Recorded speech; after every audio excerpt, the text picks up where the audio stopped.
ma lay woo téléphone doo ma jël kon kii moo tax. duur laa lay wax nga naan. Baba yow boo demee may topp sa ginnaaw doo daw bay daanu yow yaay kan nga topp benn jigéen ngay ŋawte man ne weñu duus.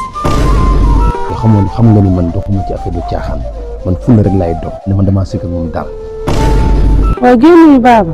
du ma sama morom est-ce que yaa may dégg bu baax sa appel yi may woo bari na te waxoon naa la keroog bu ma la jox sama numéro ne la xoolal appel yi heure bi may woo yaa may dégg bu baax ca li nga tal man taluma ko affaire de nabante yi affaire de bëggante yi yow yaa ko tal mais man Baba talu moo ko de. Baba lan ngay def nii.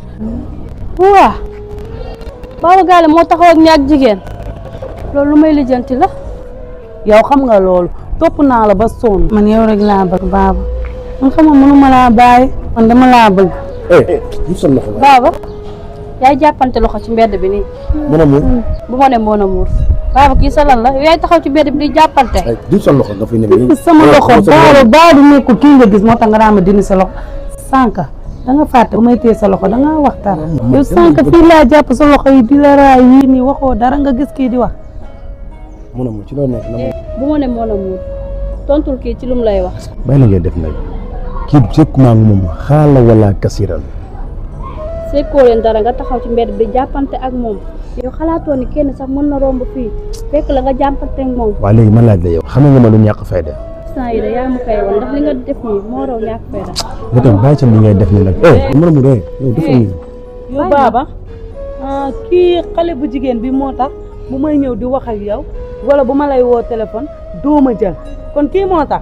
duur laa lay wax nga naan may di jëntoom xamal laa la bëgg a xamal yaa ngi bëgg a soof nag yaa may dégg ci li nga tal nii man talu ma ko de mon amour kaay voilà mon amour. laa ilaaha illallaah comme dem na nag suufu tànk seen suufu tànk yi laay tubb.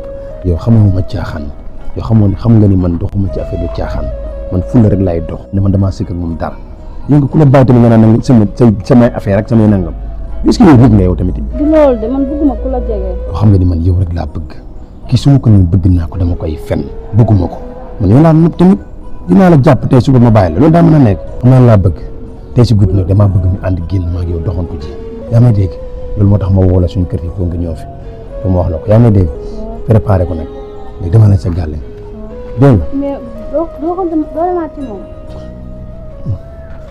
yow ni sa xel dal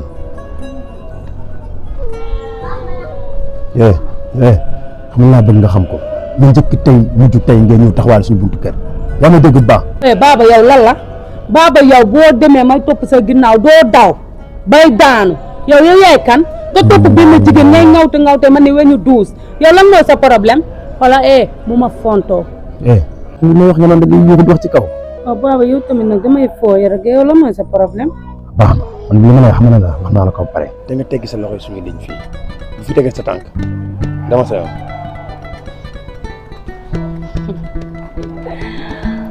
ay Baba xamuma sax Baba xale bu jigéen bii ñuy àndal Baba dina ma topp comme xaj te xale bu jigéen bii dina ko xat kii dina dee baa mu dox dina xam ne kii mën na ko diggaale fii fay gaale